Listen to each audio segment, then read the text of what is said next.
tentang kasih dan sayang. Ketika insan lain berbahagia bersama keluarga, namun kita masih meniti titian ragu berhubungan. Mengapa kita terpisah daripada rahmatnya? Mungkinkah kita seringkali melupakannya? Ayolah semula keluarga diridai Allah.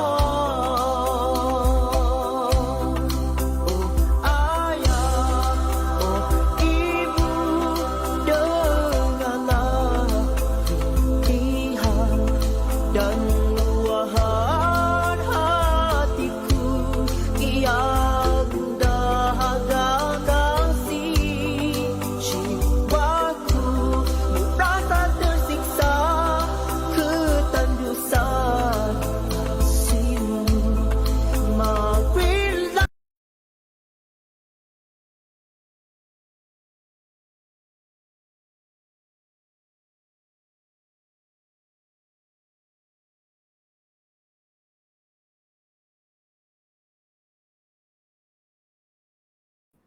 Bismillahirrahmanirrahim. Assalamualaikum warahmatullahi taala wabarakatuh.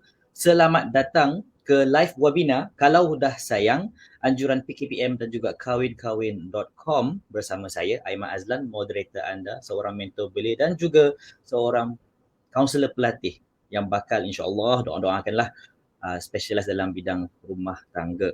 So bersama saya pada malam ini adalah dua panelis yang dijemput khas untuk membicarakan bersama-sama anda secara live pada malam ini tentang topik keibubapaan. So ini adalah salah satu daripada usaha kawin-kawin.com untuk nak mensejahterakan masyarakat dengan ilmu pra-perkahwinan, perkahwinan, keibubapaan dan yang sama waktu dengannya. So malam ini adalah malam yang istimewa kerana kami bakal untuk melancarkan modul keibubapaan yang akan kami lancarkan sebentar lagi. Tapi sebelum tu, kita akan berbicara tentang kalau dah sayang. So, tanpa membuang masa lagi, saya ingin menjemput panel kita pada malam ini iaitu Dr. Adnan Omar. Silakan Doktor. Assalamualaikum. Waalaikumsalam warahmatullahi wabarakatuh. Aiman, apa kabar? Baik-baik saja Doktor. Wah, berapa tahun dah kita tak berjumpa Dah lama teman Lama sangat dah Doktor. So tuan-tuan dan puan-puan yang sedang menonton live, untuk sedikit background, Dr. Adnan Omar merupakan timbalan pengerusi PKPM dan juga orang kuatlah di belakang kawin-kawin.com, dan personally beliau juga merupakan nakib usrah saya yang pertama. 13-14 tahun yang lalu Dr. Adnan, dah lama dah. Betul. 13-14 tahun yang lalu sewaktu saya di Taylor's College 2008-2009, dan itu membukalah saya punya minda tentang usrah ni apa dan juga mendatangkan saya satu kesedaran lah tentang Islam dari perspektif berbeza. Dan ramai orang tahu Doktor yang salah satu daripada sebab kenapa saya boleh kahwin umur 23 adalah sebab saya start perjalanan tu umur 18. Dan waktu tu saya pergi Dr. Adnan punya daurah di Taylor's College. Tak tahu ingat ke tak, lama dah ni.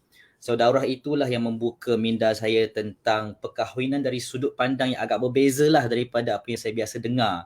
Kalau dekat sekolah menengah dulu, kalau cakap pasal kahwin dalam subjek kita belajar di kelas tu, dia banyak cakap pasal cerai, pasal fasaq, khuluk, li'an, kena hafal itu, hafal ini. Tapi bila saya attend daurah Dr. Adnan itu menampakkan keindahan. So sejak umur 18 lagi sudah ada mentaliti yang kalau saya nakkan pasangan, always and forever has to be in the context of marriage and nothing else. So orang kata wah awalnya, tapi kalau ikut kepada perbincangan kita macam lewat sangat tu. 23 sebab Dr. Adnan berkahwin pada umur yang lagi awal, betul tak Dr. Adnan? Betul. Boleh terus kawan. sedikit tak tentang story di sebalik perkahwinan Dr. Adnan sendiri? Okey, Assalamualaikum warahmatullahi wabarakatuh. Terima kasih ya kepada Ananda Aiman Azlan. Anak usrah yang lama dulu-dulu kan, dan Ya. inilah salah satu anak usrah kot seingat saya yang buat psikologi kan. Dalam ramai-ramai anak usrah tu dia seorang je lah yang keluar negara dan mengikuti jejak langkah saya buat dalam bidang-bidang kemanusiaan, khususnya psikologi ya. Saya ni dulu kahwin dekat US Betul. tinggal dekat sana pun 14 tahun dan 2 anak saya daripada 3 pun memang lahir di sana. Allah. Jadi yang Aiman cakap tu dalam perbincangan-perbincangan salah satu modul yang saya biasa bincangkan dengan anak usrah lah kan, terutama anak-anak usrah yang berada di peringkat universiti lah kan, yang menyediakan mereka minda dan hati untuk mencari pasangan-pasangan yang sesuai. Jadi mungkin salah satu perkara yang kita bincang itu 100 soalan yang kita kena tanya pasangan kan sebelum kita kahwin lah. Lalu kami bincang-bincang pasal 100 soalan tu, apa yang nak ditanya, macam mana nak tanya dan dekat mana kita boleh dapat data-data yang sesuai, lalu kita mencari pasangan-pasangan yang agak sekufu dan sepatutnya kita buatlah perkara-perkara tu sebelum kita kahwin ya. Yes. Betul. Kita memang seronok dengan surprises tapi ada surprises yang kita tak seronok sekiranya kita dah kahwin, ada benda-benda yang tak menyeronokkan lah.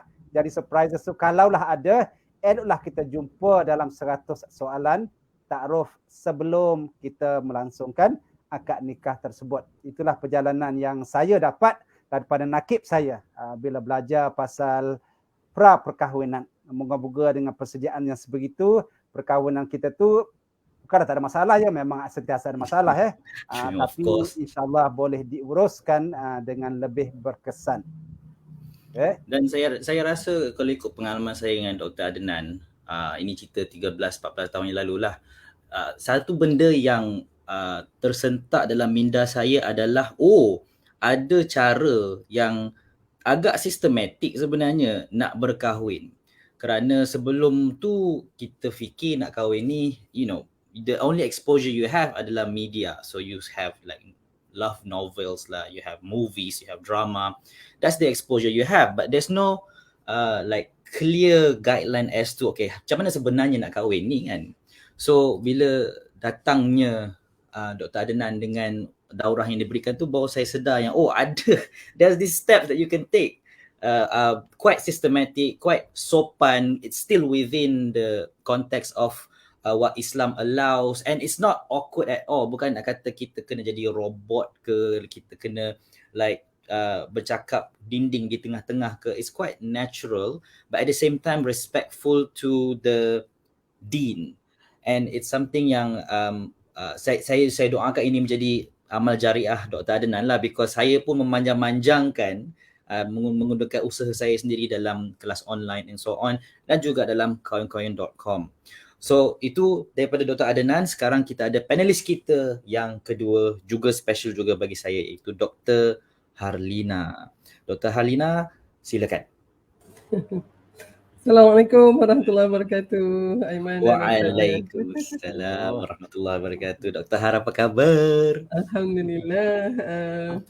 Excited juga nak bincang tajuk ni. Cumanya tak tahu siapa yang ada bersama kita sebab yang lain duk tengok bola ni. Malaysia dengan Thailand. Agaklah kita betul Dr. Adnan, saya pun tak tahu. Nampak kita melawan. Dekat rumah ni semua dekat depan TV, Dr. Har yang dalam ni. So kalau dengar dia menjerit-menjerit tu, so gol masuk lah tu kan. Baik. Tak apa. Dengan teknologi pada masa kini, orang boleh buat 2 skrin. Jangan risau, sebelah sini ilmu tentang perkahwinan, sebelah sini nak tengok Malaysia dengan Thailand.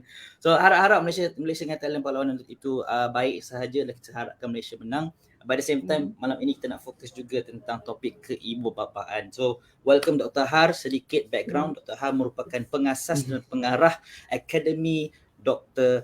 Har yang fokus dia juga lebih kurang sama macam kahwin, tetapi dia lebih luas lagi merujuk kepada mengilmiahkan lagi masyarakat mendekatkan lagi masyarakat dengan ilmu, memudahkan akses ilmu kepada masyarakat umum. So Dr. Har, tadi saya tanya Dr. Adnan, pengalaman saya dengan doktor lah, 13 tahun yang lalu jadi anak usrah beliau. Dengan Dr. Har, kita pernah share satu forum which is the first time we met. And pada waktu tu masih lagi like tak tahu like siapa dia and so on and so forth. Dan sekarang ni orang dah panggil saya anak Dr. Har. Ada orang like literally ingatkan saya anak Dr. Har sebab kita banyak buat live talk kan. So Dr. Har, boleh ceritakan sedikit sebanyak tak tentang Akademi Dr. Har yang menjadi fokus Dr. Har sekarang? Baik, terima kasih Aiman. Bismillahirrahmanirrahim. Assalamualaikum warahmatullahi wabarakatuh. Ya, sebenarnya Akademi Dr. Har ni adalah satu platform perkongsian ilmu, pengetahuan dan pengalaman lah ya. Dan sebab asalnya tu Dr. Har baru bersara Jun baru ni daripada Fakulti Perubatan UKM dan Masya Allah. Bila setahun sebelum persaraan tu rasa ada banyak juga bahan yang dah dikongsi ya Dr. Adnan dekat media sosial ni. Cumanya dia perlu diarkibkan dan itu satu ideanya lah di bawah apa yang kata Akademi Dr. Har tu. Tapi ada orang ingat Akademi Dr. Har ni ada tahfiz ke, ada hafazan, ada hafiz macam-macam lah kan. Cumanya dia satu platform sebab tagline dia kan semua orang sebenarnya ada hak yang sama untuk menjadi lebih berilmu, lebih sejahtera dan lebih bahagia kan. Dan kita tahu banyak masalah kita ni sebenarnya berpunca daripada dangkalnya ilmu kita mengenai semua benda lah dan mengenai keibubapaan ni dia tak ada sekolah ibu bapa macam tu kan. Macam kalau kita nak bawa kereta kena ada lesen kan, mana Dr. Adnan baru boleh bawa ya. Itu pun ada fee untuk 2 tahun. Tapi jadi mak ayah ni dia macam bila dah kahwin tu macam sekonyong-konyong kalau ikut bahasanya, maknanya boleh dah jadi mak bapak kan. And that's why I think kita banyak kesilapan ya dalam mendidik ni dan tentu sekali sangat pentinglah sesi-sesi seperti ini Aiman. Ya, terima kasih Dr. Har. Saya sebagai moderator malam ni, saya punya niat personal adalah nak banyak belajar lah daripada Dr. Adnan, Dr. Har, dua guru saya. Dan satu benda yang saya nak tahu dengan lebih lanjut, Dr. Adnan kita pernah sembang banyak kali pasal benda ni, tapi saya nak tahu lagi, untuk nak refresh balik kisah. Macam mana peristiwa yang rentetan peristiwa lah yang menjadikan Dr. Adnan menjadi ayah pada waktu dapat anak pertama tu, like the decision making and also perasaan dapat anak pertama tu. So what was the thought in your mind, the like hopes and dreams or fear, anxiety ke? I just want to know more about that experience tu menjadi ayah for the first time tu. Macam mana? Silakan Dr. Adnan. Oh dah lama tu kan, dah bercucu sekarang Dr. Har. Allah. Dr. Har ada cucu belum? Ada seorang 4 tahun. Okay. Saya dah 3 cucu ni kan. Jadi Aiman ni bertanya soalan, masa tu saya tengah belajar dekat University of Wisconsin Madison USA. Okay. Masa tu ada berdegree ya, satu dalam sosiologi, satu lagi dalam international relations lah. Okay. Jadi memang anak pertama tu lahir, ingat lagi ya, di Marietta Hospital. Dekat Madison, Wisconsin, tak silap isteri mula labor tu lebih kurang pukul 5 lebih pagi ya. Oh detail ni. Pertama tu Zatil Hidayah lahir pada pukul 9.50 pagi. Okay. Jadi seronoklah kan dapat anak-anak pertama ni kan. Masa tu baru je habis degree dan dah mula bekerja sebagai primary residential counselor sebenarnya. Jaga orang-orang yang dilahirkan dengan some kind of physical and mental disabilities lah sebenarnya. Okay. Dan masa tu isteri masih lagi menghabiskan dia punya degree dalam chemical engineering. Dua-dua masih belajar. Kan? Wow. Okay. Jadi barulah nak adjust kan, maknanya baru je habis belajar, isteri masih lagi belajar kan. Kita ni baru menjadi suami 10 bulan sebelum. Lalu orang kata dapatlah puteri yang pertama. Okay. Tapi sebagaimana dah borak dengan Aiman tadi, preparation tu dah lama kan.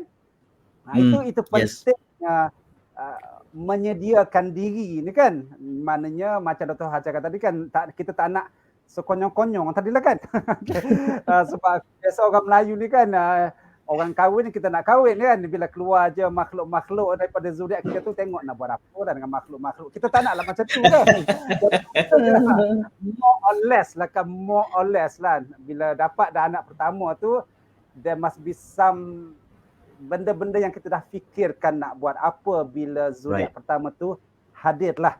Okay, cuma dalam keluarga kami ni, kami decide awal-awal lah kan. Maknanya dalam keluarga kita ni, kita nak ceritakan pada anak-anak kita ni pasal 5 manusia agung lah dalam keluarga kami lah.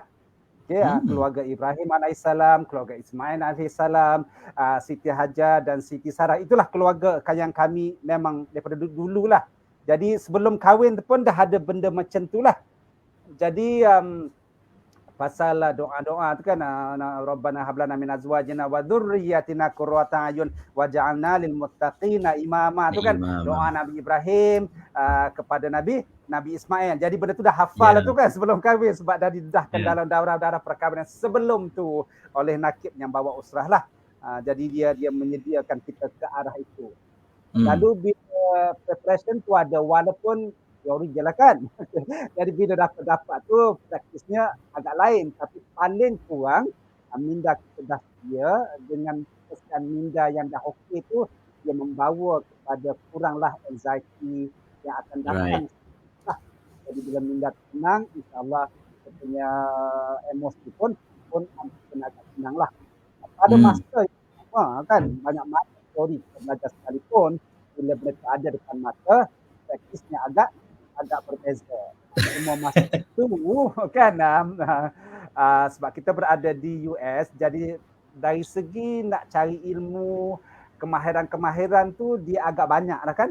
Maknanya sebelum kita balik daripada ward bersalin ke rumah pun dah ada pamphlets yang jururawat tu dah bagi, nak buat apa tu lah. Benda-benda yang benda tu dah ada lah. Jadi kita tambahkan dengan ilmu-ilmu Islam yang kita dah ada kan, dan ilmu-ilmu perubatan psikologi barat tu kita gabungkan sama-sama, dan di situlah maknanya bermulanya langkah seorang ayah dan kasih lah. Okay, tapi pada masa yang sama, disebabkan ini cerita US lah kan. Sebab masa tu isteri masih, sebab dia tak nak cuti. Sebab dia tak nak postpone dan sambung. Lalu seingat saya dia bersalin hari Khamis, the next Monday tu dia dah pergi kelas. What? Talking about how strong women can be kan. Okay. Jadi masa tu pun saya full time kerja lah kan. Okay. Jadi nak mention pasal support group yang ada. Kan? Sebab kadang-kadang kita ni sekuat mana sekalipun dalam konsep mental health, kita kena ada kumpulan yang kita reaching out. Jadi kalau dekat US, dia ada inilah Muslim community yang sangat strong. Pada masa yang sama, kita dah ada Malaysian community yang sangat strong lah. Jadi bila saya pergi kerja dan isteri pergi kelas jadi anak tu kan dijagalah oleh sisters daripada Muslim community dan rakan-rakan Malaysian students yang ada lah kan. Cuma Pak Arab, Mak Arab ni dari segi membantu masyarakat Muslim sangat hebat ya. Sebab kebanyakan dari segi yang Pakistani ke Arabs ni, dia punya isteri tak kerja sebenarnya, suami dia yang menamanya belajar. Lalu diorang buat jadual lah kan. Hari Isnin, nama isteri saya Sri Juli Emaswati, panjang sebab dia orang Jawa kan. Lalu Mak Arab ni buat jadual lah. Hari Isnin, siapa nak pergi masak untuk Sister Juli. Hari Selasa, siapa nak pergi buat laundry untuk Sister Juli. Dia orang memang buat jadual lah untuk membantu benda-benda yang macam tu. So those are the few things yang kita mungkin kena buat lah korang, supaya bila kita kahwin, dapat anak pertama tu, dia punya transition tu akan lebih smooth lah ya. Pertama, preparation sebanyak yang mungkin. Okay. ilmu-ilmu Islam tu kena ada, ilmu barat psikologi perubatan tu kena ada. Okey. Kedua, tarik nafas panjang-panjang sekiranya ada anxiety attack ke apa-apa kan. Okey. Jadi jagalah minda dan emosi kita. Ketiga, perlunya ada support group yang agak mantap lah kan, sebab kita muda lagi, jadi kita tengok orang-orang yang mungkin berpengalaman, so kita reach out, mereka bagilah kan, terutama duduk kat US, mak tak ada, ayah tak ada, mertua tak ada, mak angah tak ada, mak long tak ada. Jadi kita bersama dengan komuniti setempat sahajalah. Okay, wallahu alam.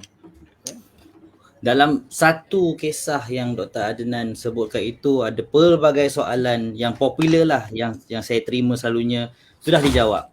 Soalan pertama, boleh ke kahwin waktu belajar? Dr. Adnan bukan setakat kahwin je, dapat anak waktu belajar lagi. And then soalan pasal nanti selepas dah dapat anak nak buat apa? Dah ada dah juga jawapan di situ. And then most amazingly yang saya tak sangka adalah zaujah after bersalin terus pergi masuk kelas. I still remember waktu isteri saya after bersalin, how you know, physically daunting lah proses bersalin itu ke atas badan dia. And I cannot imagine lah how much a woman kena push diri dia kalau nak pergi ke kelas after bersalin tu. So Masya Allah, cannot imagine. Wow. Okay, so itu adalah kisah Dr. Adnan menjadi seorang ayah, all the thought process and everything.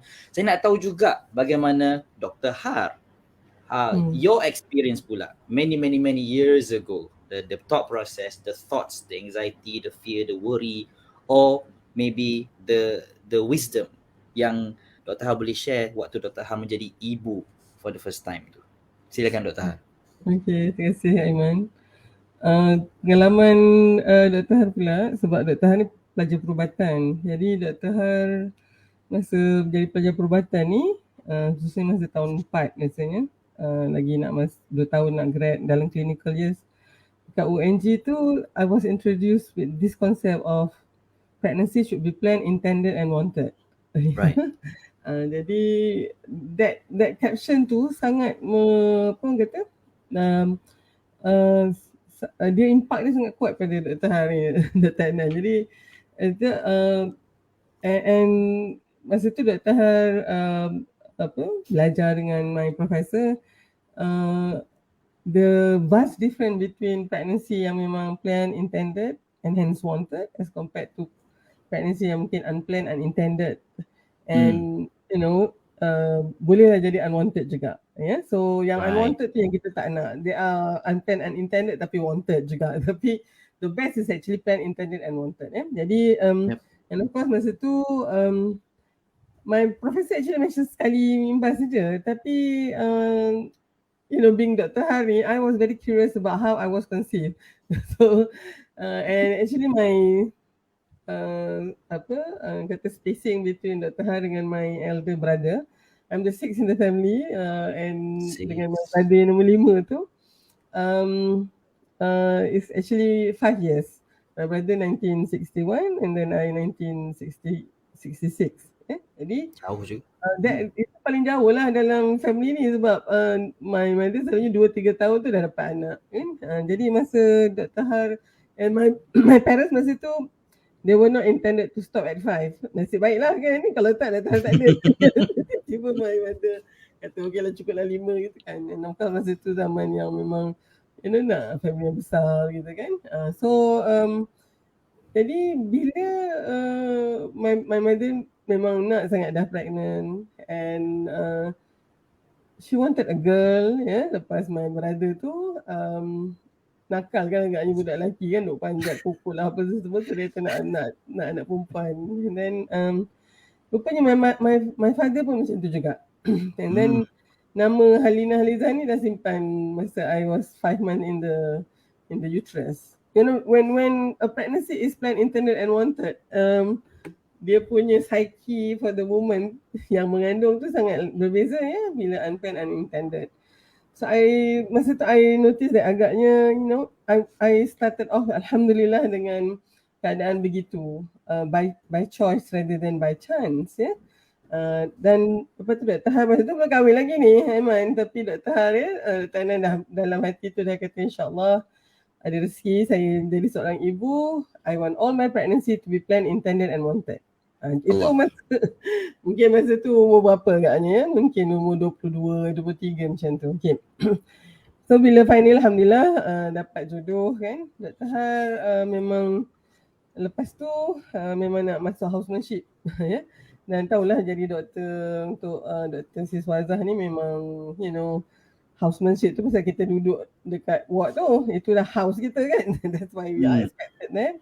And then of course ada syura ketika tu and rupanya my husband Ustaz Zul pun dia rasa tak boleh terus immediately pregnant. Right. Jadi so we all tundakan pregnancy tu sampai Dr. habis housemanship and finally bila pregnant tu memang tu satu yang sangat ditunggu-tunggu dah kan ya. Jadi so bila tahu je pregnant, terus sujud syukur. Sebab Allah. Dia punya rasa syukur tu kan. And I wanted that because I think berapa ramai pun anak yang Allah nak bagi kat Dr. Har, biarlah bila Dr. Har confirm pregnant tu, the first thing yang Dr. Har dengan Ustaz Zul adalah sujud syukur. Kan? Tapi untuk tu, I have to be pragmatic as well lah. Tapi kalau misalnya every year mengandung agaknya, dia jadi tak macam tu ya. Dia jadi unplanned. Jadi kita mungkin ada rasa ralat sikit ke. And I do not want that to happen to any of my child. Jadi lepas tu Dr. Har jumpa, of course I was thinking about family planning semua kan ni. So I actually dapat a book, Family Planning in the Legacy of Islam, written by Professor Abdul Rahim Omran. And that was actually, a very important foundation untuk Dr. Har. Rupanya dia ada tulis kat dalam tu, one of the, syarat-syarat untuk family planning in Islam is that every pregnancy should be planned, intended and wanted. And I was blown away. Wow, matching. Kena. And then lepas tu dia ada cakap tentang the 5 capabilities of any family before they want to start their family. Yeah, so yang ni interesting. Ni is actually physical, physical well-being. Keduanya is emotional readiness. Yang ketiga tu is time availability. E is actually economic economic support lah, and yang S tu, the last one is actually social. So Brother Adnan, actually one of the reason why you went through kiranya without mak ayah semua kan dekat US tu was actually the social support tau, very strong kan. Betul. And this kalau cakap dalam bahasa Melayunya, acronyms dia famous ya, FEMES. Ya, physical. Yang tu emosi. And okay, I'll come back to this. Lepas tu masa. E satu lagi tu adalah ekonomi dan S tu adalah social. And dia kan famous ni mesti kena kita tengok balik setiap kali kita nak tambah anak kita. Bukannya untuk the first one aja. Kan? Right. These parameters change all the time. Mungkin masa anak pertama kita sihat, anak kedua tu dah tak apa sihat ke, atau there's some ni kan. Lepas tu yang selalu kita lupakan ya, Dr. Adnan dan Aiman, adalah emotional readiness of mother. I strongly believe that if a mother kan memang tengah seronok nak pregnant, maknanya bila tahu je urine pregnancy tu positif, dia terus sujud. Wow, that was actually the most important factor for the existence of a human being pada saya lah. Jadi sebab that emotion tu kita believe is going to support this pregnancy. So maknya rasa happy. Dia punya endorphin banyak and then and I'm sure masa tu kalau saya kena mengandung dengan saya jadi houseman, okay, satu, I know that I might have that ability. Kita selalu ada this cognitive bias lah kan tapi alhamdulillah I think something yang penting adalah tahu limitation kita. I have seen so many of my colleagues and their sisters kan, tak apa I boleh pregnant every year macam tu kan. Tapi sebenarnya dia bohong dalam hati tu sebenarnya. And then nanti so dia ada implication sebenarnya. Okay, so finally alhamdulillah my children space out.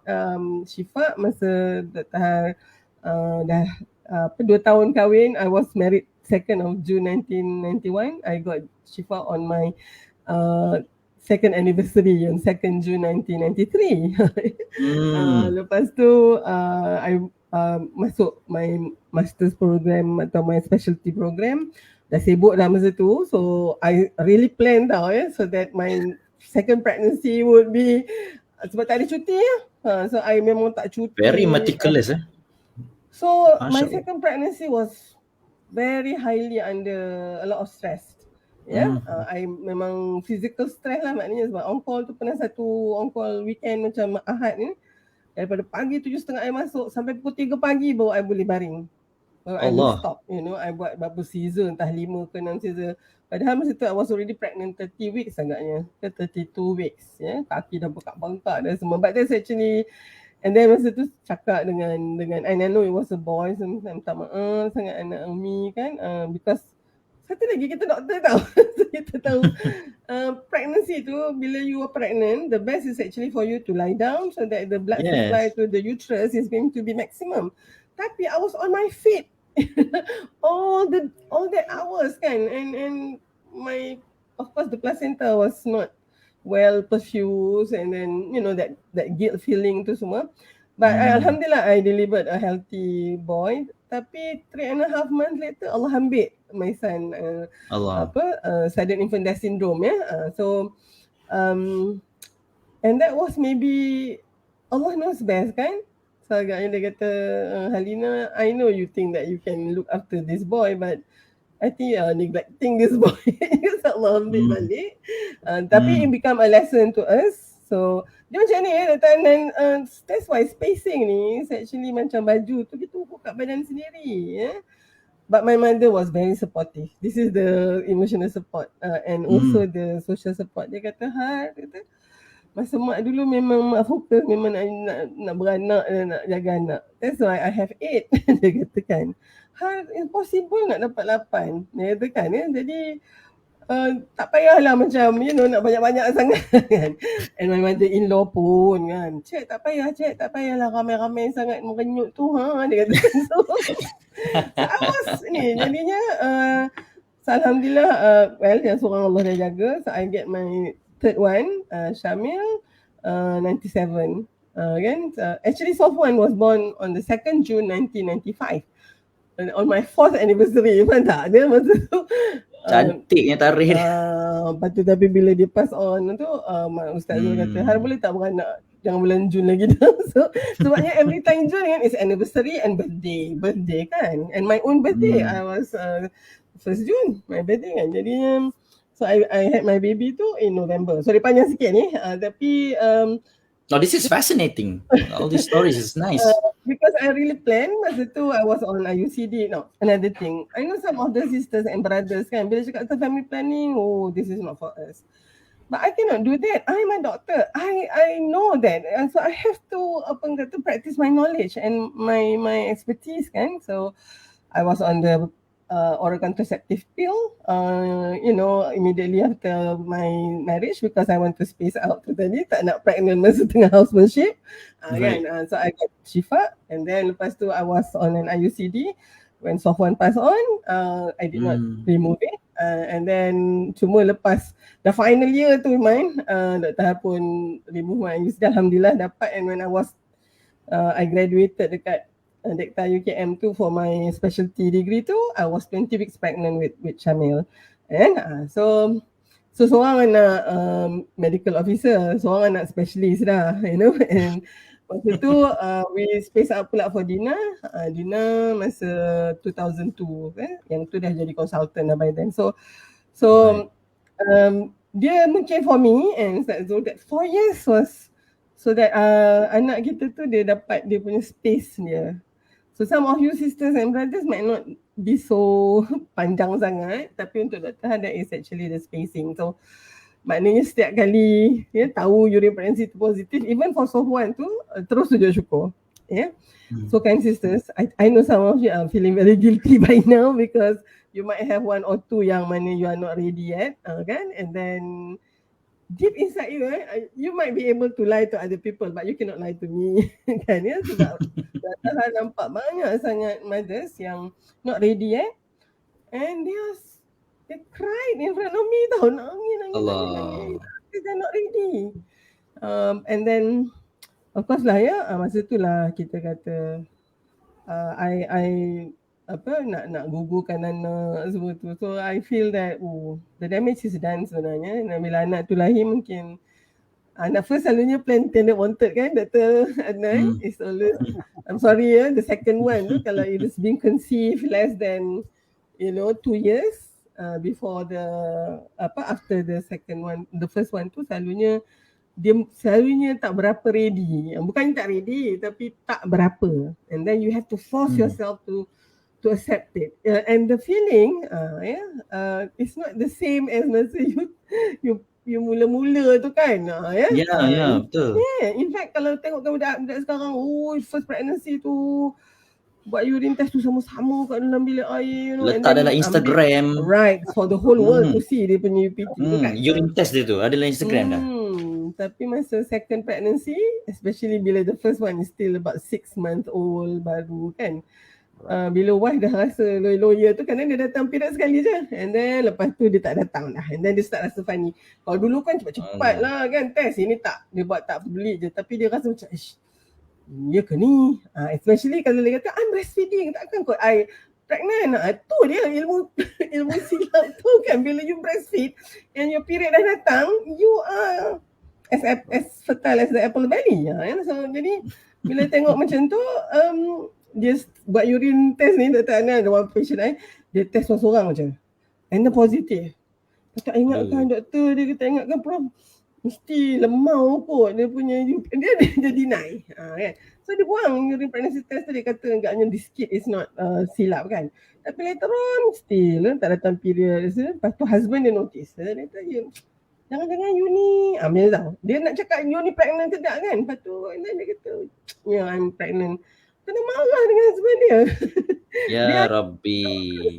So I'm sorry. Saya bilangnya maknanya suddenly how come I thought you are on your pill ke apa ke, macam tu lah kan. And then so start to blame, and then of course bila that pregnancy was ended up having a lot of difficulty lah kan. Ada problem dengan dia punya blood sugar lah, BP dia naik lah. The first one was okay kan. So I think as sisters and brothers, benda nak dapat anak ni to me is very important. I do not know why some people take it very lightly. Sebenarnya tak lah. Sorry. Yes. No, it's fascinating. Macam saya cakap lah, like agenda saya malam ni saya nak belajar. So I learn a lot from Dr. Adnan's story, from Dr. Hal's story. Even though some of it are like stories I've heard before, bila dengar balik tu kan, kita jadi macam this is good tazkirah for me, I remember it again. So sebelum saya teruskan dengan soalan seterusnya, saya nak bagi tahu kepada semua yang hadir pada malam ini secara live, anda boleh gunakan ruangan komen di bawah untuk tanya soalan. Kokolah anda miss certain point, apa benda famous ada benda. Tadi orang tanya famous tu apa? Ada orang alhamdulillah tolong jawabkan. So gunakan ruangan komen tu soalan-soalan anda. InsyaAllah kita akan ambil masa di hujung tu untuk buat Q&A supaya panelis kita boleh jawab soalan-soalan tersebut. Okay? So salah satu benda yang saya bersyukur adalah number one, saya jumpa Dr. Adnan waktu saya dekat college dulu, umur 18. So that really set my mind untuk nak berkahwin. And then early in my marriage, I met Dr. Har pula. Before ada anak apa semua, and she set my mind pula pasal family planning. So memang kena sangatlah dia punya aturan Tuhan tu. And that really make me more careful about the intention behind, niat di sebalik setiap orang anak itu. Bukannya we don't want like a oops baby, ala oops kahwin lagi pada oops beranak lagi ataupun pregnant sekali lagi. And this is something that tak semua orang boleh kata, tak semua orang boleh ada this kind of exposure ataupun ilmu. So saya teringin juga nak tahu, because right now kita ada akses yang agak mudah, macam Dr. Ha cakap kan. Ada yang mana orang dengar yang breastfeeding itu boleh prevent pregnancy? Maybe social media, right? The fastest, most easiest way untuk dapat maklumat. Dia tengok ada orang post kat Facebook tentang sekian ilmu parenting, entah betul, entah tidak. Itu zaman sekarang. That's the challenge of today. Tapi saya interested nak tahu. Zaman Dr. Adnan belum lagi ada social media. Zaman Dr. Har pun belum lagi ada social media. Saya teringin nak tahu waktu Dr. Adnan sebagai contoh di US, seorang like baru saja habis belajar, wife masih lagi belajar. What was your source of ilmu parenting pada waktu tu? How did you learn about parenting waktu tu? Okey. Pertama, saya sangat rapat dengan arwah ibu ya. Walaupun masa isteri bersalin tu mereka tak physically ada lah kan. Okey, tak jauh lah kan. Okey. Jadi itu satu benda yang we can always rely on lah ya. Right. Jadi ibu saya melahirkan 8 orang anak. Okey. Wah, besar-besar keluarga. Whatever mistakes yang dia dah buat kan, jadi maknanya ini memang satu buku menjaga anak yang live, yang praktikal lah yang kita sentiasa boleh rujuk lah kan. Okey, jadi itu pada pandangan saya satu rujukan yang sangat bermakna lah. Okay, walaupun mungkin adalah isu-isu tradisional yang melibatkan pandangan-pandangan yang ada kan, contohnya yang berpantang tu kan. Okey, dia banyaklah.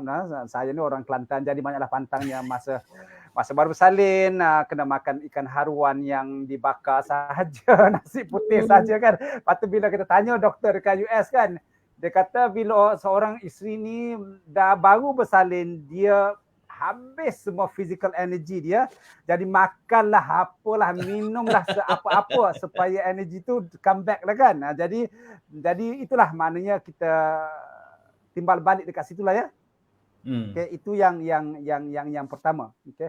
Kedua, betul walaupun dulu tak ada social media, which in a way alhamdulillah dia tak ada ya. Okay. Sebab pada pandangan saya lah ya,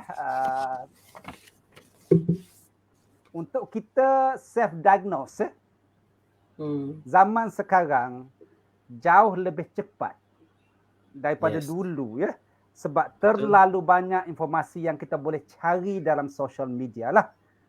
Cuma dalam perkongsian saya dalam modul keibubapaan kepada ibu-ibu untuk didik anak-anak, kadang-kadang kan social media ni dia bukan tak cukup maklumat ya. Dia terlebih maklumat, lalu yang lebih-lebih tu susah kita nak filter yang mana betul, yang mana kurang betul, yang mana sangat betul. Kan? Kalau dulu-dulu memang kita kena pergi perpustakaan. Jadi kita cari buku-buku tu kan. Bukanlah tak ada buku-buku yang mungkin false information, tapi possibility tu sangat rendah sebenarnya. Okay? Lalu bila kita tak boleh self-diagnose, kita akan merujuk pada buku yang tepat, atau kita memang kena rujuk pakar lah dekat hospital ya. Jadi maksudnya maklumat yang sampai tu dia agak tepat dekat situlah sebenarnya. Maknanya the books can be very friendly sebenarnya kan. Okay. Bukan social media je, very friendly sebenarnya. Lalu rujukan-rujukan tu, satu mak cakap macam ni kan. Maknanya kita bolehlah mana rujuk balik betul ke tidak kan. Okay. Sebab pengalaman mak tu banyak berdasarkan pengalaman-pengalaman daripada generasi yang sebelum tu, dan banyaklah practical tips sebenarnya. Jadi practical tips ni sangat-sangat berguna, sebab yang mungkin dalam buku tu based on teori je kan. Lalu kita gabunglah kedua-duanya sekali ya. Jadi walaupun tak ada social media, kepakaran tu ada je di mana-mana sebenarnya. Okey, jadi yang ketiganya macam Dr. Ha cakap tadi, every pregnancy is different ya.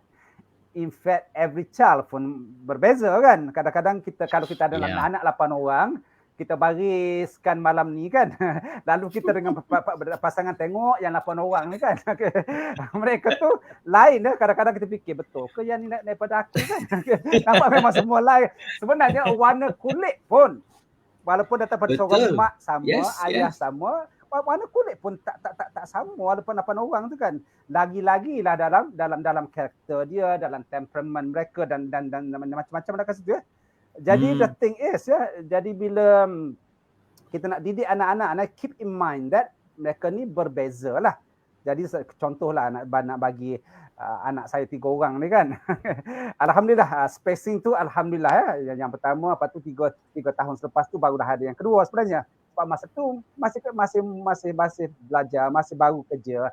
Economically speaking, tak bolehlah. Ni kan banyak anak sangat. Okay. Jadi anak saya yang pertama contohnya lah kan, yang jadi doktor juga, alhamdulillah ya. Sekarang berkhidmat di KK Merlima Melaka. Ya. Alhamdulillah. Dia ni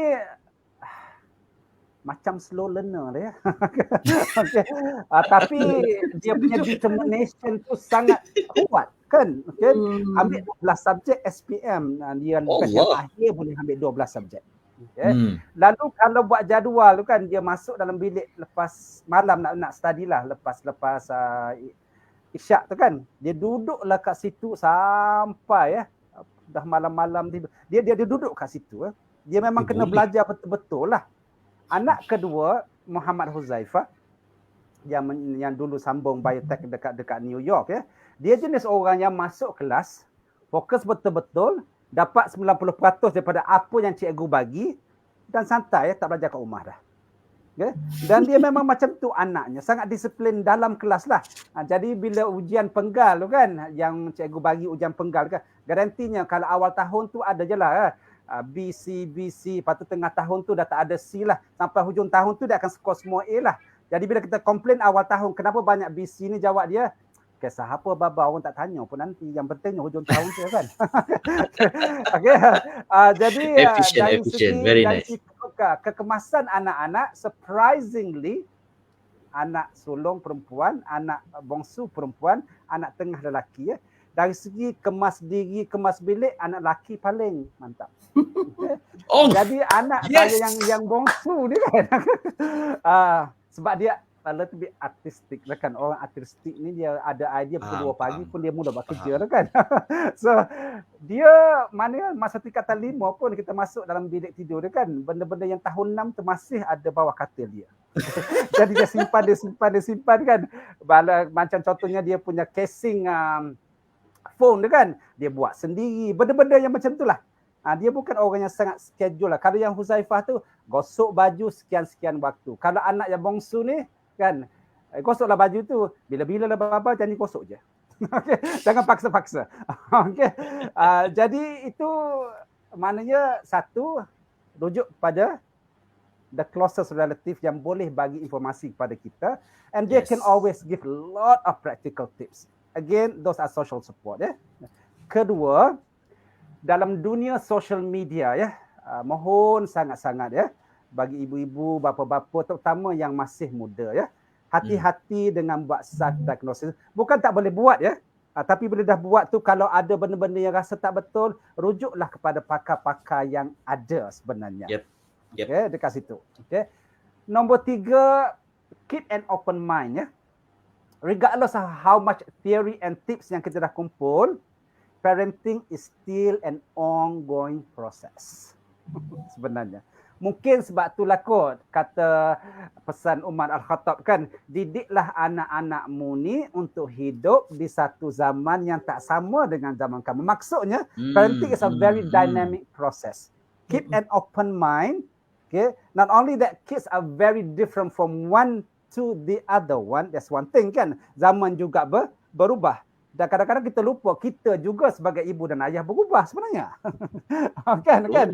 Jadi maknanya cara kita layan anak pertama tu berbeza lah kan dengan anak-anak yang selepas tu. Betul, the excitement tu, terutama kalau yang the first child tu memang plan, memang wanted. Okay, seronok lah tu kan. Okay. Tapi mungkin the excitement lepas-lepas tu mungkin berkurang. Bukanlah kasih sayang tu berkurang ya. Cuma nak tutup satu dengan yang peringatan terakhir pasal isu keadilan ya. Selalu orang tanya pasal apatah itu namanya adil ya dalam parenting. Ya. Adakah kalau kita lepas solat Isyak tu kan 3 orang anak, 3 orang masuk dalam bilik study kan. Okey, katalah adakah dikatakan adil 3 minit pertama kita pergi jenguk anak pertama. Kemudian 3 minit kemudian kita pergi jenguk anak kedua. Kan? Lepas tu 3 minit yang terakhir tu kita pergi jenguk anak yang kedua. Adakah itu dikatakan adil ya? Pada pandangan saya tidak semestinya ya. Sebab Yep. katalah anak yang kedua tu dah sangat independent dan academically speaking dia memang excel ya. Sedangkan anak pertama tu struggling with academic. Pada pandangan saya yang adil itu adalah memberikan pada masa tersebut lebih perhatian kepada anak yang pertama tadi berbandingkan anak yang kedua. Lagi-lagilah kalau Allah uji kita dengan anak-anak yang istimewa ya. Itu lagi cabarannya sangat tinggilah dekat situ ya. Jadi maknanya kita menjadi ibu bapa yang profesional okay, yang menyantuni anak-anak tu berdasarkan keperluan, temperament mereka, traits mereka dan benda-benda yang macam itulah pada pandangan saya. Okay? Wallahu a'lam. Wallahualam. Wah, baik. So memang betul lah, adalah blessing di sebalik ketiadaan social media pada zaman itu, sesuatu yang pada zaman saya pula menjadi satu curse. Tapi ada blessing juga in a way, ease access of information, dan nanti kita akan beritahu juga kepada semua yang hadir pada malam ini ataupun yang tontoni perakaman tentang modul keibubapaan yang bakal kita lancarkan pada malam ini, insya-Allah. So nampak gaya Dr. Harlina ada masalah connection kat situ, tak apa, kita akan masukkan beliau semula, insya-Allah. So untuk meneruskan kita punya program pada malam ini, saya nak beritahu kepada semua yang hadir pada malam ini, bukan sahaja anda tanya soalan kepada panelis, penganjur pun nak tanya soalan kepada anda. So pada malam ini akan ada kuis di mana kami akan menanyakan 3 soalan yang dipetik daripada perbualan malam ini. Alright, 3 soalan ni memang fresh, baru buat waktu tengah berbual tu, dan jika anda boleh jawab 3 soalan ini, satu soalan tu satu hadiah lah, anda akan menerima hadiahnya. Bukan itu sahaja, ada juga cabutan bertuah bagi anda yang daftar dalam cabutan bertuah tersebut, dan kita akan buat cabutan pada malam ini juga. So ada a lot of rewards, a lot of like gifts that we want to give to you. Lebih lagi kan sekarang ni tahun 2023, new year, so ada a lot of semangat, fresh start, fresh of whatever lah that kita nak capai pada tahun baru ini. So Dr. Harlina sudah kembali. So Dr. Har, tadi Dr. Adnan ceritakan tentang bagaimana beliau mendapat ilmu parenting pada zaman beliau, di tempat beliau. Bagaimana pula dengan Dr. Har waktu tu? Juga sama juga, tak ada social media. So where did you learn about parenting waktu zaman Dr. Har? Baik, okay. Silakan. Aiman, sebelum Dr. Har nak jawab yang tu, Dr. Yes, Har ada satu 9:41 PM si SR PK dia kata setiap kelahiran anak adalah anugerah Allah yang terindah. 9:41. Oh yes. Boleh technical boleh just highlight this. Stay strong and positive bila kita hamil, insya-Allah emosi tenang dan bahagia. Okay, betul yang tu Dr. Han sangat setuju, dan cumanya tak tahu sama ada si SRPK pernah pregnant atau tidak. Tapi kalau kata tak pernah, so maybe this is actually satu yang sangat ideal. But if you are pregnant, memang ya, you tahu bahawa kehamilan, kelahiran tu satu, masya-Allah ya, satu nikmat yang satu. Tapi kalau misalnya kita belum bersedia, dia memang ada impak dia ya, walaupun mungkin kata stay strong and positive. You know, I think we should not overdo this, you know. Like, okay, I'm strong, I'm positive, I'm okay gitu kan. Sebenarnya you tak okay. And it's okay to kata I'm not okay kan ya. Sebab pregnancy ni dia memang bukannya calang-calang, bukan kaling-kaling lah kalau bahasa orang sekarang ni. And I as an obstetrician, I know it very well. You know, mungkinlah kita ni selalu yang I minta maaf ya Aiman, yang ni sama orang suami lah, tak apa doktor. Wife I biasalah kalau pregnant tu batuk tu anak. Oi. Aduh. Ni pernah dengar sendiri Senang dia cakap. Wow. Ya macam tu ke kan? Jadi oleh sebab tu I think kita tak boleh sugarcoat sangatlah ya benda-benda yang sememangnya sebagai manusia ni.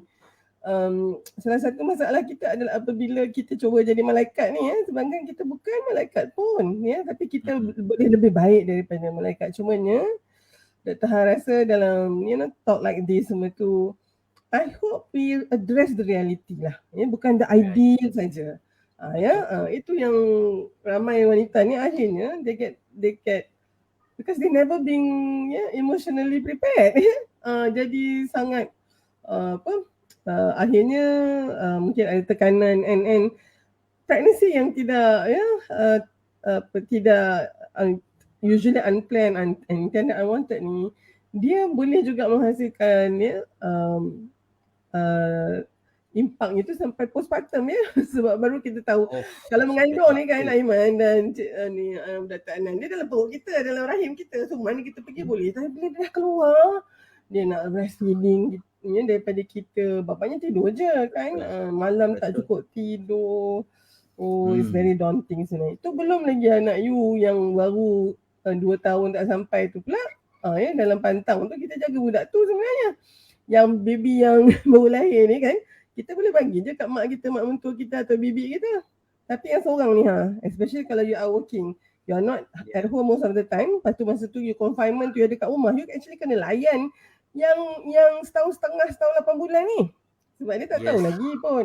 Jadi please lah ya, janganlah kita nak I'm sure ya maksudnya tu bagus. Cumanya tolonglah ya. InsyaAllah emosi tenang dan bahagia.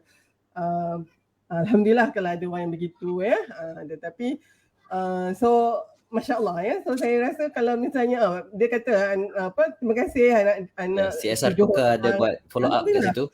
So I think kat situ memang ya, mungkin masa tu I'm sure this was an afterthought. Tapi masa yang zaman itu sendiri sebenarnya I know the struggle is real. Tapi alhamdulillah ya. So dia beginilah ya. Mungkin ya kita kadang-kala Dr. Har punya dilema yang macam tu ya. Sebenarnya Dr. Har kena raihkan semua orang. Kalau misalnya semua orang memang macam CSR alhamdulillah ya. Tetapi ramai orang struggling walaupun anak dia seorang. Ya, sebab dan kita kena acknowledge semua struggle tu. Okay. Tentang parenting ni, dari mana ilmunya? Dr. Han rasa satu yang tak dapat nak kita nafikan ya, Aiman dan juga Dr. Anan. Dr. Han rasa sangat berterima kasih dengan mak bapak Dr. Han sendiri. Because they are actually the best role model kan. Sabar dia, doa dia, tak pernah berhenti. Yang tu kita ni. Tapi of course kita juga kena tambahkan, dan pada Dr. pergi balik pada buku tadi, buku yang Family Planning in the Legacy of Islam. Sebab buku tu dia bukan hanya tentang birth control bukan. It's planning the family. You can have, I ingat lagi Profesor Rahim Amran dia kata, it's not about the number of babies and how big your family is going to be. You can have the biggest family or the smallest one, but they are all must be planned, intended and wanted. Dia balik pada tu kan. Dan ingatkan ada 10 cardinal rights of children dia kata. And dia tulis tak dia kata this is not really coming from one hadis saja ke atau satu surah ni, but this is actually apa yang dia kata 10 hak tu, ingat lagi dia kata is for every one of your child. So if you wanted to have 7 ke you have 8, it's actually 7, 8 times 10. So sebenarnya kita kena fulfill that 80. So Allah bless my parents for having 8 of us, and definitely bila kita tengok who we are now, arwah almarhum Bapak Dr. Han dan juga mak memang fulfill all these rights. Alhamdulillah ya. Tapi sebenarnya kita sendiri pun ya 10 rights ni adalah hak untuk anak-anak kita. Ya, dan kita bagi berapa perlu ni. So Dr. Han rasa bila tengok hak dia tu satu hak untuk keturunan baka.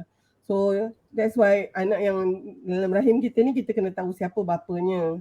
So tak boleh siapa dia bapaknya. Tu hak dia. Hak untuk diberi nama yang baik ya.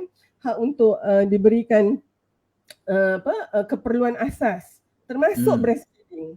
So some of us anak tapi kita tak breastfeed anak kita. Satu hak dia boleh tuntut hak kita tu.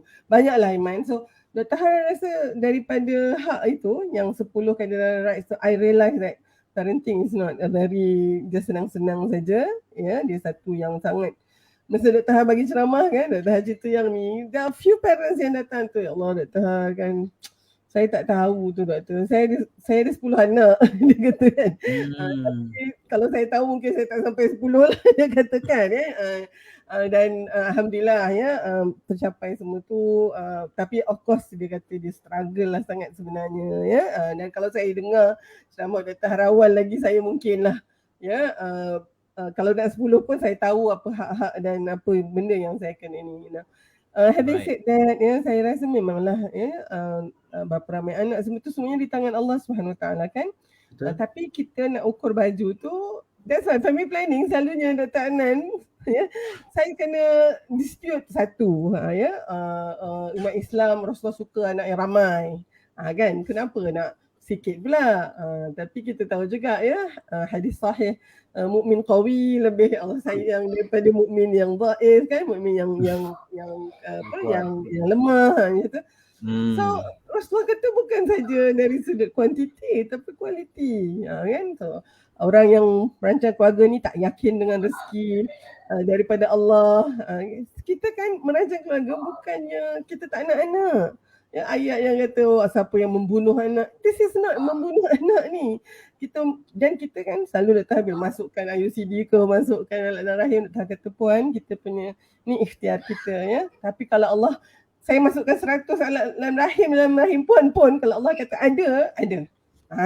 Tapi ni ikhtiar kita dan tentu sekali niat kita. So Dr. Haris akan, we can always orang kata bincang ni sampai the cows come home lah kan ya. Tapi sebenarnya Dr. Haris ada yang satu tadi nawaitu, kenapa kita berumah tangga, kenapa kita nak ada anak ya. Dan pada pandangan Dr. Har, insya-Allah kalau kita sediakan upaya yang cukup ini, parenting itu sangat berat tanggungjawabnya tapi boleh kita handle. Jadi pada pandangan Dr. Har tu untuk jawab soalan Aiman lah. Ya. Excellent. Okay, so kita buat time check sekejap. Sekarang sudah 10.03 malam. So kita ada beberapa agenda yang kita nak settle pada malam ini. Satu, tentang quiz. Kita ada 3 soalan untuk ditanyakan kepada penonton yang datang live. So kalau tengok recording tu minta maaf lah. Ambillah ilmu, tak rugi pun. Cuma hadiah daripada quiz tu je tak dapat. Dan juga ada cabutan bertuah. So sebelum kita meneruskan perbincangan, nak tengok dulu di ruangan komen ada tak sebarang soalan ataupun komen menarik yang boleh kita kupas-kupaskan sama-sama. So ada satu yang baru saja masuk. Kalau orang di belakang tabir boleh keluarkan, adalah juga daripada CSR Packer, 10.03 malam baru masuk saja. Boleh orang belakang tabir? Okay. Saya struggle masa semua di universiti dari hingga PhD, semua tanggung sendiri. Memang jimat cermat, nama Allah bagi rezeki. Masa besarkan mereka, ilmu parenting saya perlu update. So ini menarik bila saya tengok dorongan komen itu dikaitkan dengan financial issue, rezeki. Dan ini adalah benda yang agak common juga fahaman masyarakat kita tentang dapatlah anak, rezeki akan datang. Right? But what we are talking about adalah plan elok-elok. Bukan saja sekadar doalah dapat rezeki bila anak ramai itu sahaja. So bagaimana kita nak reconcile ataupun nak seimbangkan antara anak itu rezeki and juga planning for anak. Because bila planning for anak ada yang kata macam, oh you tak yakin ke rezeki itu akan datang? Right? And then bila kita anak ramai sangat, tiba-tiba kesempitan wang, kita menjadi buntu. Bukankah anak itu rezeki? So how do we reconcile this? So ini adalah topik yang menarik untuk dibincangkan. Kita mula dengan Dr. Adnan dahulu. Silakan. Alhamdulillah ya, ini yang dalam agama kita lah kan, dalam rukun iman ya. Jadi yang terakhir itu pasal percaya kepada qada dan qadar. Okey, dan dulu nakib musrah saya dekat US, dia kata orang-orang mukmin yang paling percaya akan qada dan qadar Allah itu adalah orang mukmin yang paling berusaha dalam menjawab itulah kan.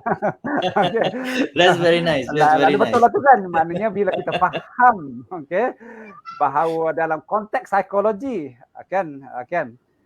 bila saya bercakap pasal pengurusan stres, anxiety tu kan, salah satu tip yang saya bagi tu,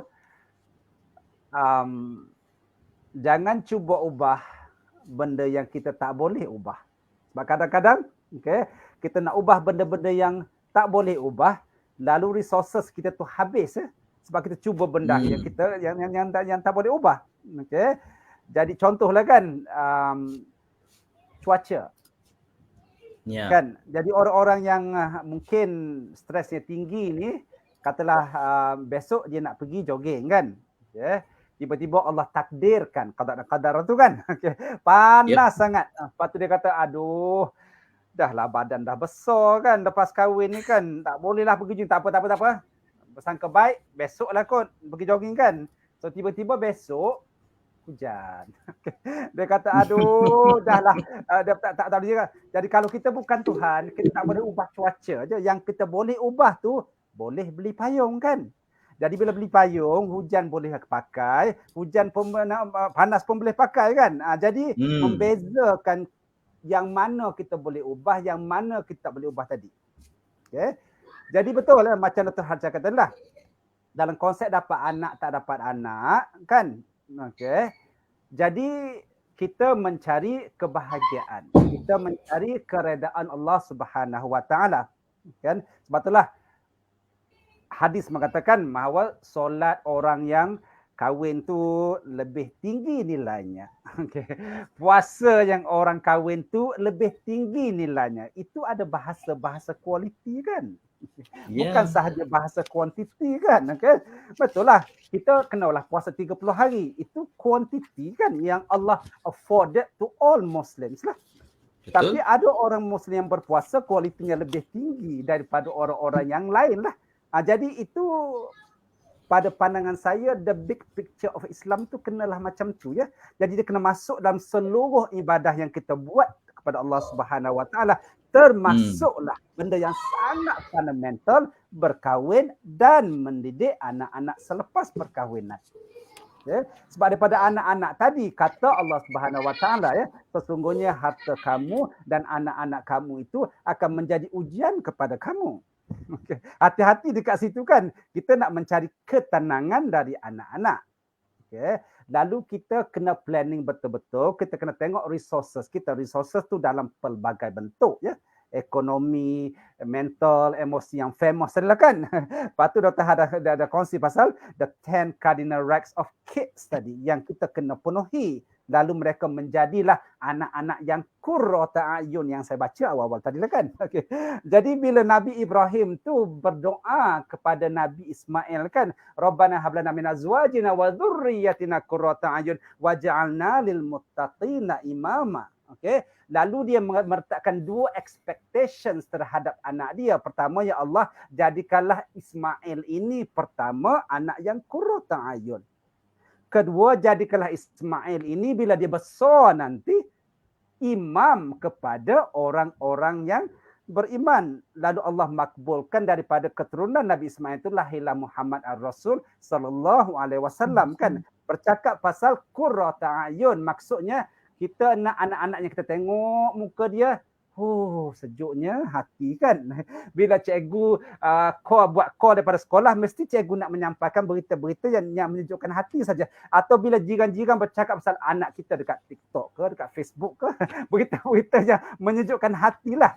Jadi by that, untuk sampai ke situ kan, dia memerlukan planning, kemahiran, perancangan, didikan, resources, masa yang berkualiti lah.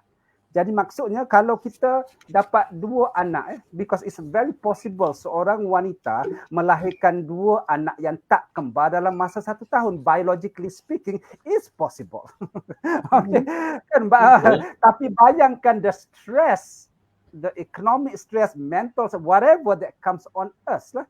Lalu nak kejar kepada qurrata a'yun tadi tu, mungkin agak slim lah dekat situ ya. Lalu betul mana anak-anak itu memang anugerah, tapi Allah pesan juga anak-anak tu dalam Quran ya, boleh jadi ujian. Bukan dia anugerah, dia bukan nikmat je, dia boleh jadi ujian lah. Kan? Jadi itu benda-benda yang kita mungkin kena rungkai lah. Kita tengok big picture dekat situ, tengok kekurangan kelebihan kita, okay, dan hidup ni sentiasa berubah. Benda-benda yang macam itulah ya. Lalu bila kita dapat faham semua tu, saya rasa lalu kita fahamlah kan ada benda yang kita terima, ada benda yang kita berusaha lah dekat situ. Yes. Lalu bila Islam tu agama yang wasati atau pertengahan macam tu kan, dia moderate dekat situ. Lalu maknanya kita boleh balance lah, betul lah dia rezeki ya. Tapi rezeki itu dia boleh jadi ujian. Okay? Jadi bila kita faham benda-benda yang agak seimbang macam tu, insya-Allah lah okey, kita boleh faham parenting tu dengan konsep-konsep yang lebih murni pada pandangan saya. Okey, wallahu alam. Masya Allah. Terbaik. So, Dr. Har ada apa nak tambah ke tentang Ada. isu pasal rezeki, duit, anak? Silakan. Dr. Har, ikut pengalaman Dr. Har ni, memang orang kan kata doktor, bila kita bincang tentang ni dan dia kata rezeki tu dari Allah kan, anak ni rezeki, dia kata kan ulat dalam batu boleh makan. Kan, tapi kita nak kena ingat ni anak manusia bukan anak ulat. Satu, jadi dia memang ginilah senangnya Dr. Har punya argument selalu macam ni ya. Rezeki anak ni semua Allah yang menentukan. Dan mungkin setiap anak kita tu memang ada allocationnya kan, kita yakin yang tu, tetapi nyatanya allocation tu masih lagi Allah yang pegang. Tak ada lagi lah bayi yang lahir ya, setakat yang Dr. Har conduct tu lahir je, lepas budak tu keluar, sebelum Muri keluar duit seketul 1 juta macam tak ada. Allah. Ya. So, Kalau lah kan, kalau lah. kalau macam tu kita jadi ATM machine lah, suami kita suruh beranak hari lah kan ya. Tapi kat mana yang 1 juta atau mungkin 10 juta untuk budak ni? Allah yang pegang. Ya? Dan yang kena mengurusnya tentulah ibu bapanya. Anak yang baru lahir tu memang dia tak boleh katalah okey saya yang ni untuk saya punya diaper saya, yang ni untuk saya punya sekolah. Tak, ibu ayahnya. Jadi dia kembali kepada keupayaan pengurusan ya, financial planningnya ya. Di samping rezeki yang kita yakin datang daripada Allah tu, tapi dia perlu diuruskan. Dan oleh sebab tu kita lihat ada orang yang anak berjaya 7, 8, 10 pun alhamdulillah semuanya berjaya sebab suami isteri betul ya berusaha untuk menguruskan rezeki anak-anak tu ya. Tapi ada juga orang anak seorang pun tak dapat nak dijaga ya, masih juga lagi ni. So itu bergantung sebenarnya kepada keupayaan kita mengurus. Namun Dr. Har ni sangat ya insaf tentang keupayaan kita sebagai manusia. Sudahlah ya kita nak menjadi Superman, Superwoman ni. Sebab Dr. Har nak ingatkan ya, untuk siapa yang ada anak ramai tu, pernah tak tanya anak-anak tu apa sebenarnya pandangan mereka ya? Selalu kita akan rasa anak saya bagus, anak ini. Cuba tanya anak-anak tu. Daripada pengalaman Dr. Har ya, mungkin juga anak-anak ada banyak benda yang dia simpan tapi out of respect dia takkan cerita kat kita lah.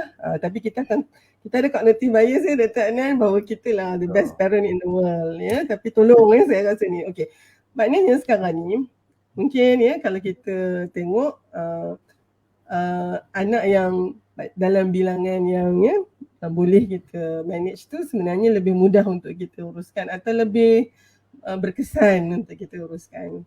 Siapa yang mungkin banyak tu dia mungkin memanglah kena mengurus dengan lebih baik lagi. Jadi kan sebenarnya Dr. Har nak letakkan mindset tentang family planning ni beginilah. Dulu ya, tak tahu Dr. Har setuju atau tidak. Jangan bilangan tu dia selalu dilihat sebagai ni tak percaya dengan kadang-kadang very irresponsible gitu. I want to turn the table around. Siapa yang tidak merancang untuk anak-anak ini datang ke atas muka bumi ini sebab itu adalah salah satu ikhtiar kita. Boleh ikhtiar. Orang itulah sebenarnya yang tidak bertanggungjawab. I'm sorry ya, I need to turn this table around sebabnya for a very long time orang yang merancang anak dia ya, insya-Allah dengan ni. Dan kalau misalnya perancangan itu dapat dibuat dengan baik, kita bukannya merancang benda kalau kita pregnant kita marah, tidak. Ada Dr. Har nampak sini, saya merancang juga tetapi dapat juga. Dia lain ya, dia rasanya apabila kita dah berikhtiar tapi Allah overrule ikhtiar kita, dia lain, rasanya lain. Ni kita akan rasa tak ni Aiman. Dr. Har sendiri sebagai yang mengandung ni, agaknya anak ni nak jadi Perdana Menteri kot ya. Sebab ikhtiar pun Allah overrule.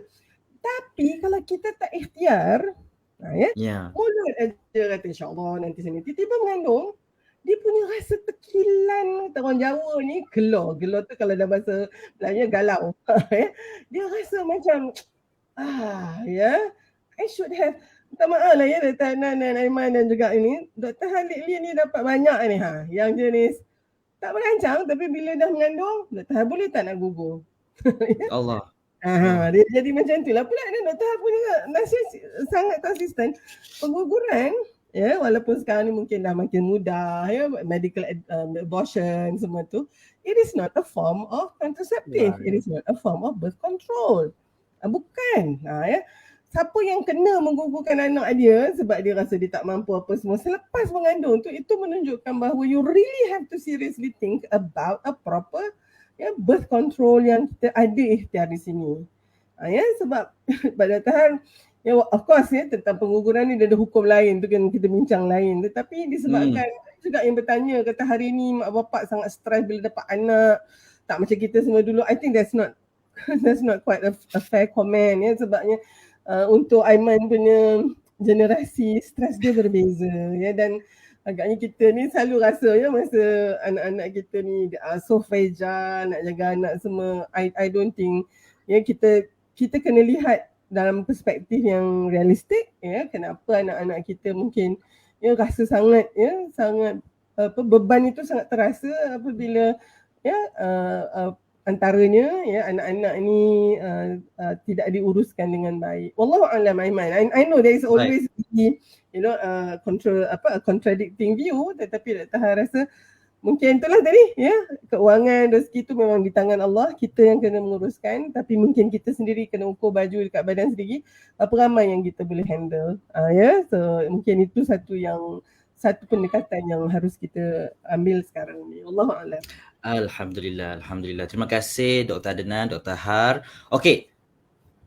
Sekarang apa yang kita nak buat adalah kita akan teruskan program kita dengan kuis. So, sepanjang perbualan kita yang dah hampir sejam lebih sikit ni, saya telah petik 3 soalan daripada Dr. Adnan, daripada Dr. Har, based on apa yang kita bualkan, dan kita akan paparkan di skrin soalan tersebut.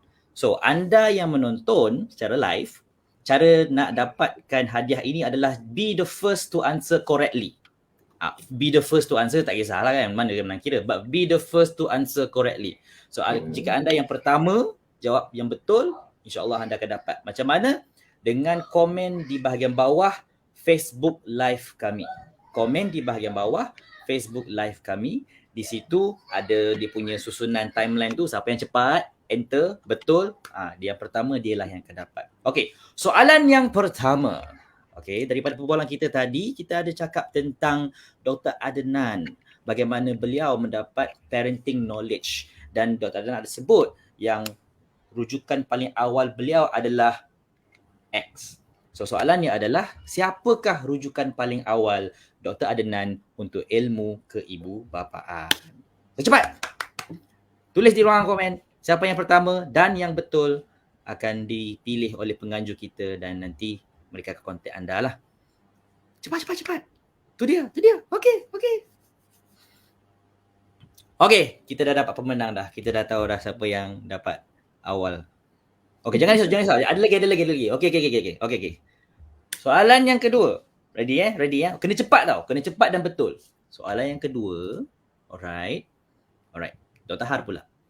Tadi Dr. Har ada cerita tentang 5 perkara yang perlu kita consider dalam family planning dan Dr. Har letakkan famous sebagai akronimnya.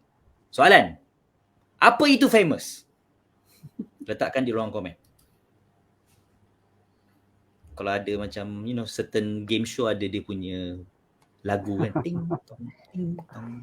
Aiman boleh jangan nak nyanyi sikit-sikit masa tahu. Boleh lah. Ting tong.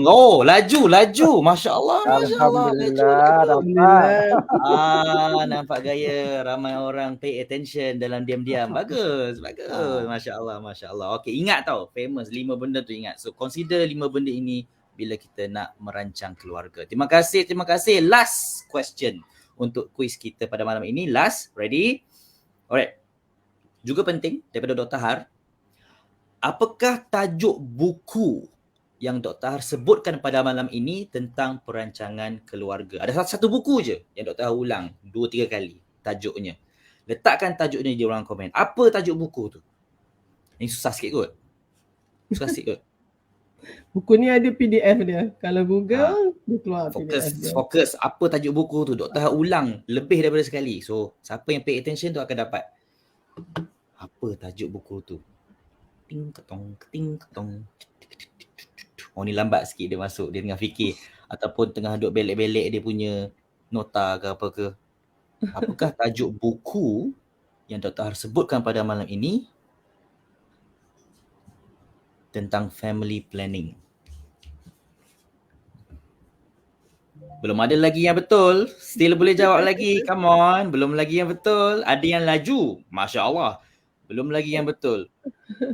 Siti-siti. CPCP, Family Planning in Islam. Okay. Perkataan tu ada. Tapi not really the tajuk. Family Planning and... Tu dia, bagi clue. Family Planning and... Sambung. Family Planning and... Betul. Perkataan Islam tu ada juga kat situ. Okey, sikit lagi. Tolonglah sikit lagi. Family Planning and... Islam. Author tak perlu just tajuk buku supaya nanti semua boleh Google dengan betul. Alamak, sikit lagi. Oh no. Dia kena fail lah kan Aiman tadi, susah sikit kan. Ya, ini susah sikit. Okey. Ho! Masya Allah, kita dapat dah. Abdul Hafiz Razali. Mungkin dia Google tu kot. Dia ada Google penuhkan nama Family tu. Planning and the Legacy of Islam. Okey. Masya Allah. So itu adalah kuis kita pada malam ini. Jangan risau, ada lagi peluang untuk nak menang. Sekarang kita bergerak pula. Ini anak saya sebelahnya. Cakap pasal ibu bapaan.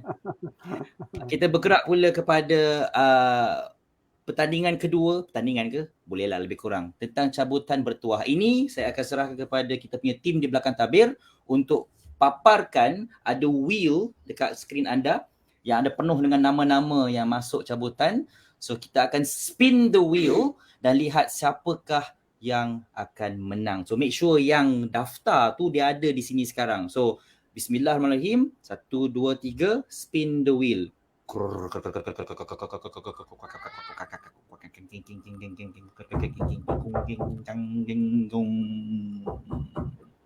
Yang pertama,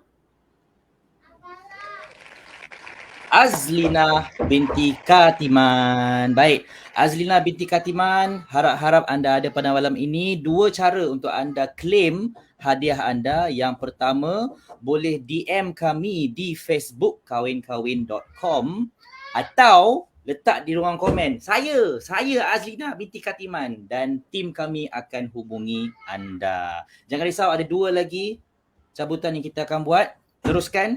Yang kedua pula. Bismillah, 1, 2, 3.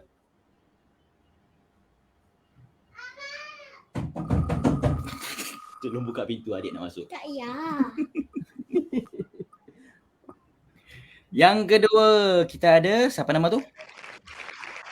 Nurul Nabilah Ishak. Baik, Nurul Nabilah Ishak, sama juga anda boleh DM kami di Facebook kawin-kawin.com atau letak di ruangan komen. Saya Nurul Nabilah Ishak dan tim kami akan hubungi anda untuk berikan anda hadiah. Last sekali, bismillah.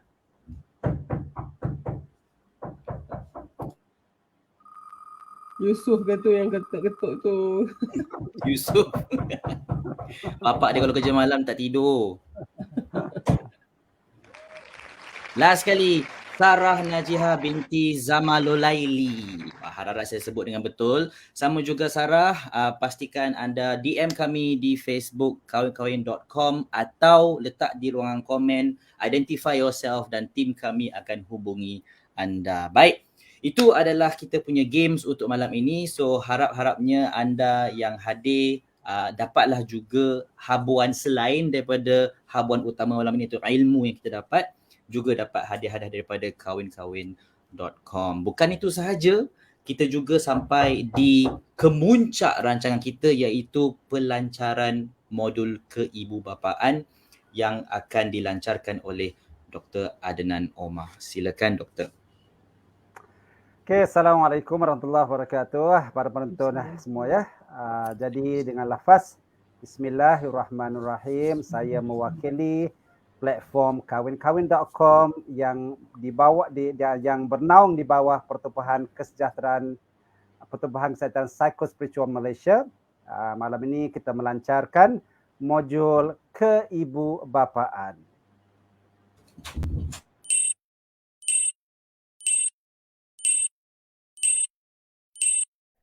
Keibubapaan efektif, pemangkin permata berkualiti. Jadi dalam subjek ni, dalam perkongsian ni, kita nak tengok secara umum ya, teori dan tips-tips yang saya nak hilangkan stres lah mak, okay? Sebab hidup ni stres. Jadi bila dia kata dia menggunakan online tu sebagai coping mechanism untuk menangani stres dia, itu mungkin jawapan yang bermasalah. Perbincangan kali ini ibu-ibu dan ayah, jom kita bermula dengan tajuk komunikasi kita, bicara seorang ibu, lisan seorang ayah.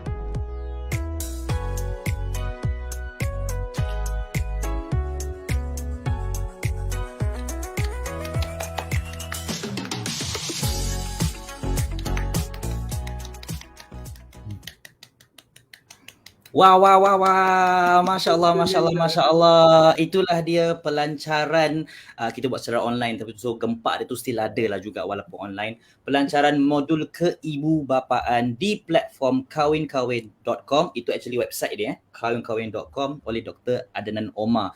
Saya dengar Dr. Adnan bercakap tu, saya teringat balik usrah dulu-dulu, macam tu lah gaya dia, tak pernah berubah. Dan Masya Allah dia boleh grab kita tu.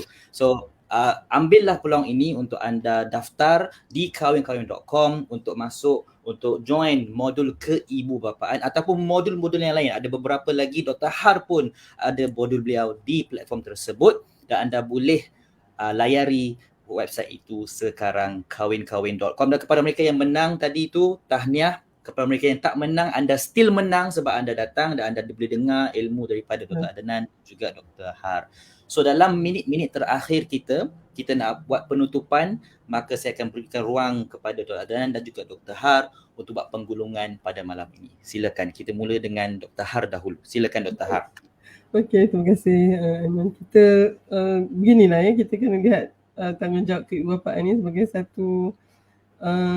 satu peluang besar yang Allah berikan ya kepada kita untuk meninggalkan legacy ya, apa yang kita nak, sebab menjalankan tanggungjawab kita daripada mak ayah kita, datuk nenek kita ya, begitu serius mereka mengambil tanggungjawab keibubapaan hingga menjadi siapa kita hari ini. Jadi tanggungjawab kita sekarang pula untuk pass down ya.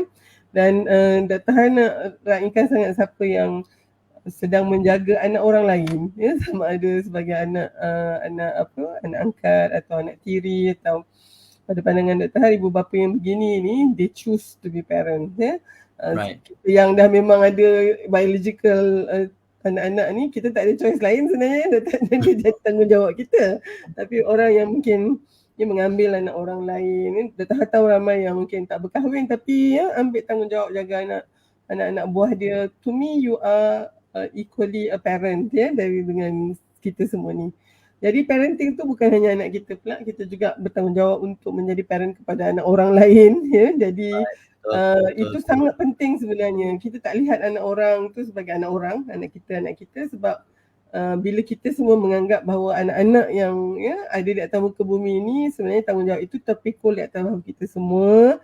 Dr. rasa itulah nanti yang akan menjadikan ya sesuatu tanggungjawab keibubapaan ni satu yang membolehkan kita dapat 3 benda yang anak Adam akan dapat apabila semuanya dah terputus tu ya, ilmu yang bermanfaat, sedekah jariah kita, dan anak-anak yang mendoakan. Anak-anak tu bukan hanya anak kita, tetapi anak siapa saja yang kita memang ambil sebagai tanggungjawab sebagai ibu bapa mereka. So insyaAllah tahniahlah ya pada siapa yang dapat bersama dan juga yang mengambil cakna dan akan mengikuti modul keibubapaan ya daripada kawinkawin.com ni. Tahniah Dr. Adnan ya, dan tahniah untuk yang lain juga. Itu saja insyaAllah. Terima kasih Doktor. Silakan Dr. Adnan. Okey, menyambung ya yang banyak dah ilmu yang kita dapat daripada Dr. Har tadi ya. Saya nak kembali kepada pesan Umar Al-Khattab tadi ya. Dirilah anak-anak kamu ni mengikut satu zaman yang tak sama dengan zaman kamu. Kefahaman saya, wasiat Umar Al-Khattab ini mengatakan bahawa parenting tu dia sentiasa berubah ya. Dia dynamic. Sejauh mana kita boleh menggunakan asas-asas daripada Al-Quran dan Sunnah untuk menggunakan teknik-teknik keibubapaan yang moden lah ya. Okay. Jadi dalam modul keibubapaan tu kita menengahkan 5 tajuk-tajuk yang mengarah kepada wasiat Umar Al-Khattab ni lah ya. Jadi kita ada modul bicara seorang ibu tadi, lisan seorang ayah, membincangkan 9 bahasa cinta dan 9 bahasa dosa ya. Teknik-teknik komunikasi yang sesuai kita guna untuk mendidik anak-anak abad ke-21. Ada tajuk Selamatkah Anak Saya di Alam Maya ya. Nak tak nak anak kita akan berdampinglah dengan gadget dan internet ya. Jadi macam mana kita menguruskan hal-hal tersebut. Ada modul minda sehat, emosi terjaga, keluarga bahagia. Sebab kepakaran saya yang asal ni sebenarnya suicidology ya. Pakar bunuh diri, bunyi pelik sikit lah kat situ dulu kan. Lalu kadang-kadang ke ibu bapa ni dia membawa pada stres lah, ada anxiety tu kan. Lalu kalau anak-anak tu nampak ya kan, muka mak, muka ayah ni stres ya, lama-lama anak-anak pun stres juga. Jadi macam mana kita membawa ketenangan minda dan emosi itu dalam keluarga kita. Kita juga ada modul membina kekuatan karakter dan disiplin anak-anak. Okay, lalu dalam modul ni saya bawa panduan-panduan daripada Quran dan Sunnah dan pandangan-pandangan moden sekarang, bagaimana kita membentuk karakter-karakter yang sebagaimana yang diimpikan menjadi anak-anak yang Quran tayun tadilah.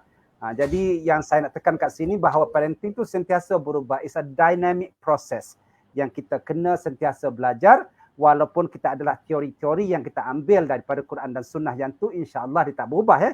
Tapi sejauh mana kita mampu mengaplikasikan yang kita belajar daripada Quran Sunnah itu ke dalam mendidik anak-anak kita di abad yang agak mencabar sekarang. Okay? Jadi moga-moga modul-modul yang kami sediakan di kawin-kawin.com tu bermanfaat ya. Kami juga ada modul perkahwinan ya. Aiman salah satu speakernya, Dr. Ha dan saya juga ada lagi lah yang lain-lain dah. Sebab itu kita melancarkan malam ni modul keibubapaan. Nanti ada khas modul Kamar Sutra, iaitu memang Dr. Ha yang leading lah. Dan mungkin di hujung tahun nanti kita ada modul remaja, kemudian tahun depan kita akan ada modul kesihatan mental dan tahun berikutnya kita ada modul gerontologi ya. Sebab ramai juga warga emas yang masih tak disantuni. Jadi kita juga nak membawa modul ke tengah masyarakat, modul gerontologi, modul warga emas ya. Semua itu insya-Allah berada di dalam platform kawin-kawin.com insya-Allah. Okay. Baik. Terima kasih Dr. Har, bukan sahaja menggulungkan topik kita pada malam ini, juga memberitahu vision kawin-kawin.com pada tahun-tahun yang akan datang. Jadi anda boleh expect more from kawin-kawin.com tentang program macam live webinar malam ini, tentang modul-modul yang akan datang, program-program, even program-program headline seperti talian Reach You di bawah, anda boleh Google talian Reach You, juga available untuk mereka yang perlukan pertolongan dari segi masalah kesihatan mental insya-Allah. So daripada saya, ya Dr. Har. Kamar Sutra tu tadi dah sebut dah. Apa dia dah sebut dah. Modul Kamar Sutra kan ya. Jadi yang ini kita cuba buat pendekatan bio, psikososial dan spiritual untuk masalah-masalah berkaitan dengan psikoseksual ya, dan sebenarnya banyak benda yang kita kena tahu dan kita kena mula bercakap dalam konteks yang santun ya, dalam konteks yang memang penuh dengan orang kata hikmah dan kebijaksanaan, sebab dah terlalu lama aspek ni kita pendamkan dan dia mempunyai impak terus kepada hubungan kita sebagai suami isteri dan juga dalam peranan kita sebagai ibu bapa. So tunggu ya Kamar Sutra. Okay. Sebenarnya rancak tau belakang tabir kawin-kawin.com ni, macam-macam nak buat. Dan alhamdulillah lah perlahan-lahan kami boleh keluarkan benda ini secara berkala, dan hopefully dengan modul yang terkini ini dapat membantu mereka yang sama ada belum lagi menjadi ibu bapa ataupun yang sudah menjadi ibu bapa. Yang sudah jadi ibu bapa boleh ambil ini sebagai ilmu yang boleh praktis sekarang. Macam contoh, sekarang anak dah bunyi dah. So nak kena praktis lah ni sekarang ni ya. Ataupun yang belum lagi ada anak boleh bersedia awal insya-Allah. Itu sahaja daripada kami. Saya Aiman Azlan, moderator anda, Dr. Adnan, panelis kita, dan juga Dr. Har, tentang kalau dah sayang. Hopefully kita jumpa pula di modul keibubapaan di kawin-kawin.com. Selamat malam. Assalamualaikum. Selamat sore. Selamat sore. Bye semua. Okay. Bye. Bye. Bye Ryan. Yusof ada kat belakang dah. Iya. Yusof?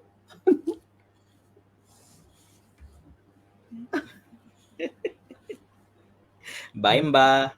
Bye.